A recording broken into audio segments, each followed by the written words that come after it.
अस्सलाम वालेकुम। आज का जो हमारा टॉपिक है वो ये है कि जो पैसा है, जो रिसोर्सेज हैं वो लिमिटेड हमारे यूज़ में आ सकते हैं। उससे ज़्यादा एक हद है, उससे उस हद से जब वो रिसोर्सेज बढ़ते हैं तो वो हमारे यूज़ में नहीं रहते, काबू में रहते हैं लेकिन हमारे यूज़ में नहीं रहते। वो जैसे कि एक शख्स है, उसके पास एक घर मौजूद है, ठीक है, तो वो उस घर को इस्तेमाल करता है और उस घर के अंदर 4 कमरे या 5 कमरे हैं, तो वो अगर उसकी फैमिली छोटी सी है या वो अकेला है या उसकी बीवी है, तो वो खुद अकेला सिर्फ एक ही रूम में सोएगा और एक रूम के छोटे से हिस्से में जो उसका बिस्तर लगा हुआ होगा वहाँ पे वो सोएगा। तो रिहाइश के हवाले से इंसान के जो रिसोर्सेज हैं वो बहुत लिमिटेड है। इसी तरह अगर वो कोई सवारी लेगा, अब उसके पास जितने भी घर हों, फर्ज किया पहले जो मैंने घर की बात की, अब उसके पास 10 घर हों, 20 हों, 100 हों या फ्लैट्स हों, जितने भी हों, अब बाकी जितने भी उसके पास चीज़ें मौजूद हैं वो उस पर उसका कब्ज़ा तो है लेकिन वो उसके यूज़ में नहीं आएंगी, ठीक है, वो यूज़ कोई और करेगा।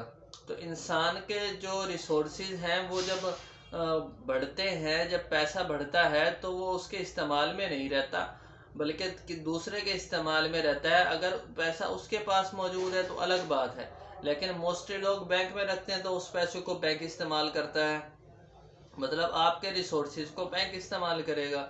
अगर आपने कोई बिल्डिंग बनाई है या कुछ और ज़मीन वगैरह ली है तो आपने उसको ठेके पे दी है या खुद काश कर रहे हो, ठीक है, तो अब वो आपके रिसोर्सेज, मतलब जो आपकी ज़रूरत थी, बेसिक नीड थी, वो आपकी लिमिट ही है, बहुत लिमिट है।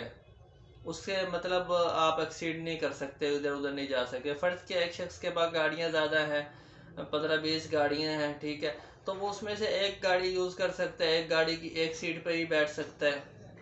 तो इंसान की जो ज़रूरियात हैं वो बहुत लिमिटेड है और उसकी ख्वाहिशात अगर देखी जाएँ, जिस जो वो समेटने की कोशिश करता है, जो इकट्ठा करने की कोशिश करता है, वो अनलिमिटेड है। इसीलिए तो हमें उन चीज़ों की तरफ नहीं जाना चाहिए जो हमारे इस्तेमाल में नहीं है, जो हमारे किसी काम के नहीं है। तो अपने लिए भी आसानियाँ पैदा करें, दूसरों के लिए भी आसानियाँ पैदा करें, वो चीज़ हासिल करने की कोशिश ही ना करें जो हमें फ़ायदा ना दे बल्कि हमारे नुकसान का सबब बने। तो आज तक की वीडियो के लिए इतना ही। हमारे चैनल को सब्सक्राइब कर दें, लाइक कर दें और बेल आइकन दबाना ना भूलें और कमेंट में हमसे सवाल करते रहें।